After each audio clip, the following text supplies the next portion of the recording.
January 1st. So a lot of us have this habit of coming up with New Year resolutions every year, and we try to do that, but then we don't actually do it. And one such New Year resolution, a very famous New Year resolution, is hitting the gym, right? Workout. A lot of us have this fitness goals that we want to pursue, but then we never actually do it. There are a few who actually go to the gym and they get a yearly subscription, but after a week or a month they lose motivation and they never actually go back to the gym, and they never actually keep up with their own resolutions.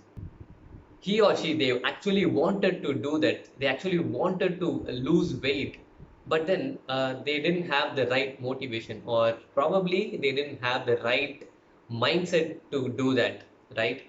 So how can we build habits that is actually induced or imbibed within our lifestyle?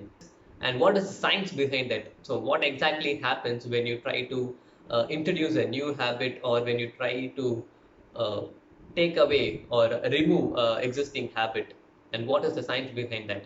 So I would like to discuss that in this video. Before that, I would like to tell the story of the very famous Iron Man, that is RDJ, Robert Downey Jr.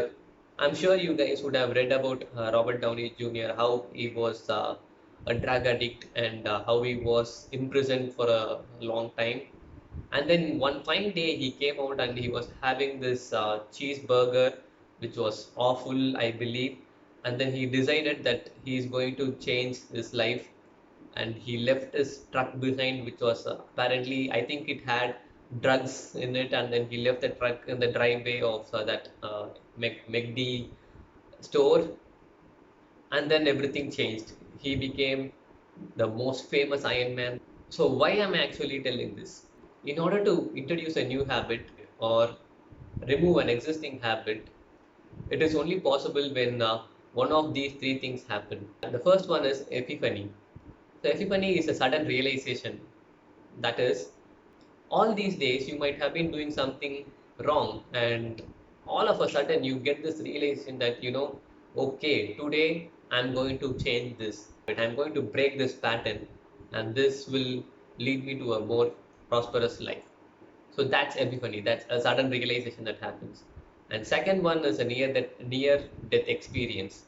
So near death experience is basically, as the name suggests, when you are in a car accident, when you experience death so closer, it kind of changes your attitude towards life, and then that kind of brings a change immediately.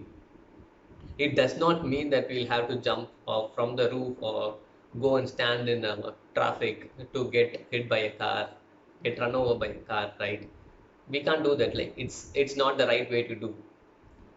If not these two, the third method is slowly and gradually introducing a habit into our lifestyle so that it sticks on for a long time, probably for the lifetime. And what is the science behind this? What is the science behind this gradual and progressive introduction of a habit? So consider this example. Consider a chain smoker. The first time when he actually tried smoking, right? Probably a friend of his might have introduced him to smoking, and the very first time he smoked a cigarette, probably he would have taken one or two puffs, and his body would have resisted this. He would have coughed up, and yeah, that's how it starts. And the two puff becomes three drags become four, and then it gradually goes on to one full cigarette, and one full cigarette becomes a cigarette a day, and finally, before they could realize, it becomes a packet of cigarette every day, and that's how they become chain smokers.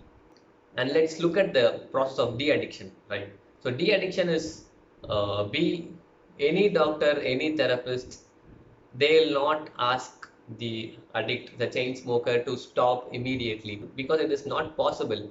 It is not possible to stop a habit overnight.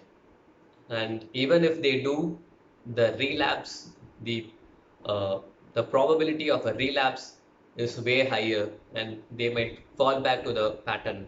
They might fall back to the whole habit. So the de-addiction is a very painful process because we are being very conscious about it.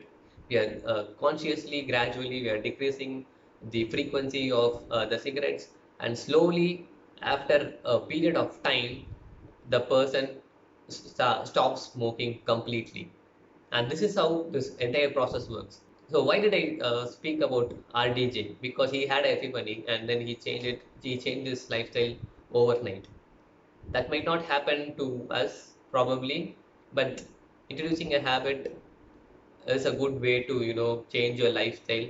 And if you if you think that you can start working out immediately 1 hour every day for the next 5 days, 5 times a week, probably you will be able to do that until you reach the goal of reducing your weight. But then, since it is a goal oriented, outcome oriented habit, you might probably relapse and gain weight rather than making it a lifestyle habit.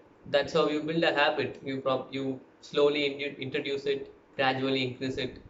I'll talk about this further in the upcoming videos. If you have learned something new from this video, please like this video, and if you find this useful, please share it with your friends and subscribe to my channel. Thank you.